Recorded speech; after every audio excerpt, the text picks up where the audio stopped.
আসসালামু আলাইকুম। স্বাগত জানাচ্ছি নতুন আরেকটা এপিসোড দেখার জন্য। আজ তৈরি করে দেখাবো হুবহু ফাস্টফুড স্টাইলে চিকেন চিজ বাইট বার্গার। ঘরে থাকা অল্প কিছু উপকরণ দিয়ে খুব সহজভাবে আপনাদেরকে রেসিপিটা শেয়ার করব। আশা করছি আপনাদের সবার ভালো লাগবে।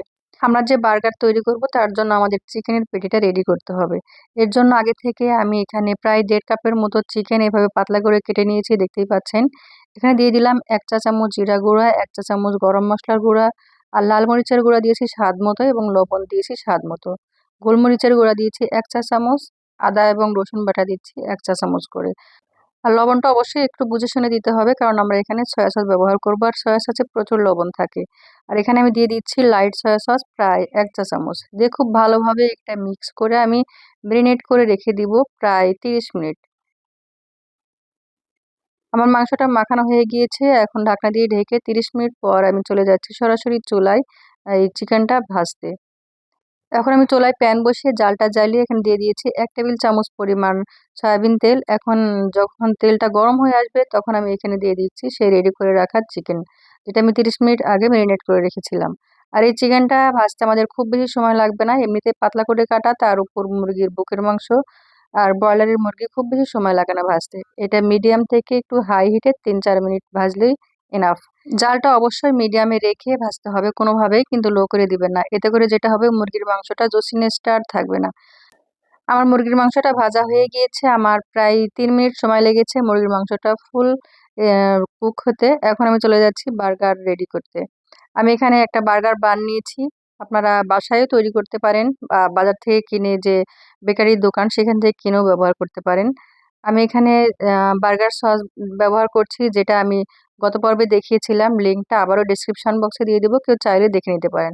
চেষ্টা করবেন বাসায় বানানো সসটা ব্যবহার করতে, এতে করে বেশ ফ্লেভারফুল থাকে আর খেতে অনেক বেশি মজা হয়। আমি বার্গার সস নিজের পছন্দ মতো দিয়ে দিলাম।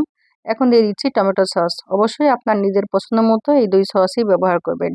আর এখানে একটা দিয়ে দিচ্ছি স্লাইস চিজ। আপনারা চাইলে চিকেনটা দিয়ে তার উপর এই স্লাইস চিজটা দিতে পারেন। আমি এইভাবে নিলাম, আপনাদের পছন্দ মতো বা সুবিধা মতো আপনারা নিতে পারবেন।